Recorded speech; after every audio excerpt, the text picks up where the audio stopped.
UN 영어뉴스. New antibiotic compound very exciting, expert says.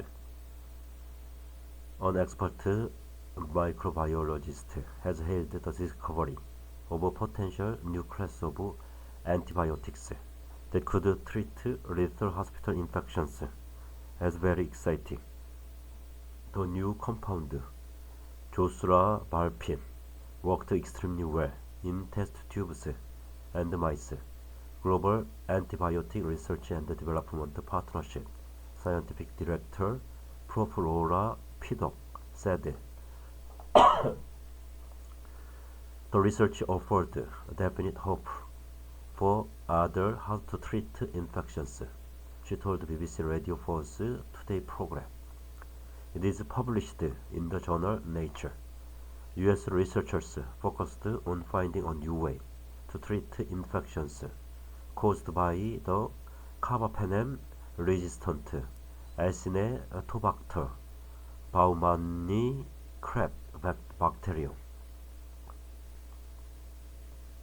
The organism, classed a priority 1 critical pathogen by the World Health Organization, can cause very serious invasive blood and chest infections in critically ill hospital patients.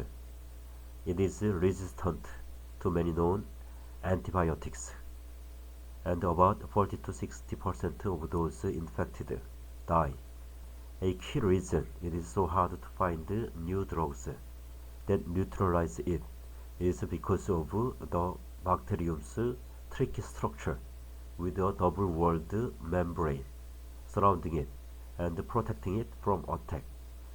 This configuration makes it very difficult to get drugs into it and to get drugs to stay inside, Prof. Piddock told BBC News.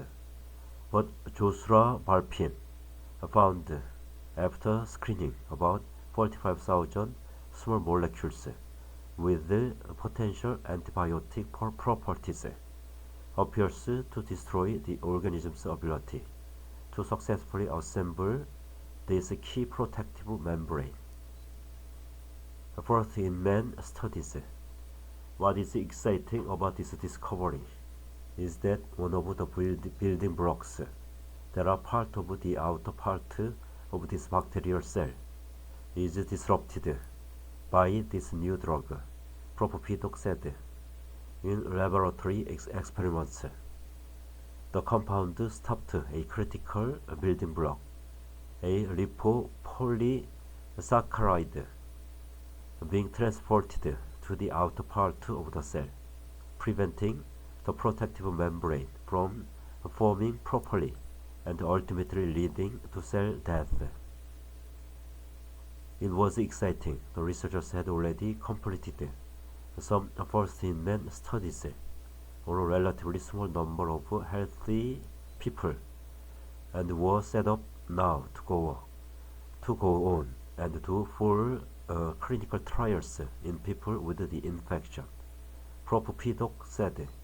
But we are a very long way from it being used in hospitals. A definite hope, Prof. Piddock said. Full clinical trials take a lot of time, several years, and indeed they cost millions of pounds to do. And even if the trial is successful, then the drug has to be approved for use and then made accessible to those that need it. And that is all over the world, not just in a few countries that can afford it. Therein is the big problem, the economics of making antibiotics. But despite the considerable hurdles, there is a definite hope. It is really exciting, and not only is it good for this type of bacteria, but this could be built upon for others as well, Prof. Piddock added.